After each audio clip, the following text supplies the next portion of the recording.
নামাজের ফজিলত। তো বন্ধুরা, আবার একটা নতুন ভিডিও নিয়ে আমি তোমাদের কাছে হাজির হয়েছি।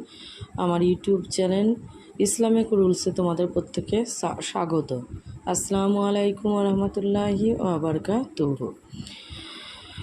যখন মুসলমান সালাত আরম্ভ করে, তার গুনাহ তার মাথার উপরে থাকে। যতবার সে সিজদা করে ততবার গুনাহ ঝরে পড়ে। অর্থাৎ বন্ধুরা, তোমরা প্রত্যেকেই বুঝতে পেরেছ যে নামাজের কতটা ফজিলত। তো চলো আমরা প্রত্যেকেই নামাজ শুরু করি। প্রত্যেকে যে যার মতো কাজকর্ম সারাদিনে যেরকম সারি, তার পাশাপাশি কিন্তু আমরা নামাজটা পড়তে ভুলব না। নামাজ পড়লে তবেই কিন্তু আমাদের জীবনের সমস্ত বাধা বিঘ্ন দূর হবে, আমাদের স্বামী সন্তান সংসারে আয় উন্নতি বৃদ্ধি পারবে।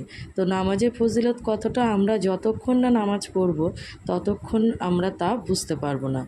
তা আজ থেকে চলো আমরা প্রত্যেকে অঙ্গীকার করে আমরা নামাজ শুরু করব। আসসালামু আলাইকুম রহমতুল্লাহি ওয়া বারাকাতুহু।